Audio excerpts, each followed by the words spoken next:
কারো হাত ভেঙে গেছে, কারো মাথা ফেটে গেছে, ক্যামেরা ফোন সব ওই জিকে গৌসের ছাত্রদল যুবদলের সন্ত্রাসী বাহিনী সব নিয়ে গেছে। এবং আমাদের একজন ভাইয়ের চোখে রড দিয়ে যখন গুতা মারছে তার চোখ বের হয়ে আসার মতো অবস্থা, আরেকজনের মুখে রড দিয়ে বাড়ি মারছে। এই ভাইদেরকে এবং উনি আমার জেলা সেক্রেটারি এনসিপির, উনি একজন ভাইকে বাঁচাইতে গিয়ে রড দিয়ে উনার এই কনুই ভেঙে শেষ করে দেওয়া হয়েছে। আপনারা একটু কাছে নিয়ে আসেন, আপনারা যদি দেখেন যে এখানে উনার হাতটার কি অবস্থা হয়েছে, এই জায়গায় মানে এটা ধরার মতো কোনো অবস্থা নেই। এখানে মাথায় এই যে রড দিয়ে প্রত্যেকটা জায়গায় বাড়ি মারছে।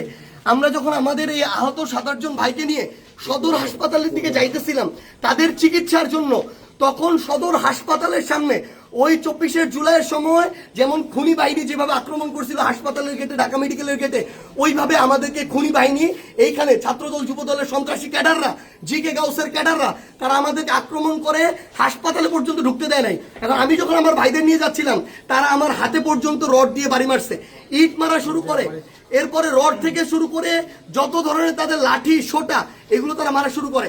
এবং ওইখানে আমাদের ছাত্র শক্তি, যুব শক্তির, এনসিপির অনেক ভাইকে তারা ওইখানে মানে ওই সবার সামনে ওখানে পিটায়। এবং আমরা এখানে পুলিশ দেখলাম, আমাদের সামনে থাকা তো দূরের কথা, আমাদের সাথে থাকা তো দূরের কথা, এত বড় হামলার পরে তারা পিছনে দাঁড়ায় দাঁড়ায় নাটক দেখতেছে। এই ছিল অবস্থা। এই যদি হয় বাংলাদেশের অবস্থা, তাহলে তারেক রহমানকে জবাব দিতে হবে। এটা কি তারেক রহমানের সন্ত্রাসী বাহিনী, যেই বাহিনী মানুষের উপরে এইভাবে শুধুমাত্র দ্বিমত করার কারণে, সমালোচনা করার কারণে এভাবে আক্রমণ করতেছে? সালাউদ্দিন আহমেদকে জবাব দিতে হবে।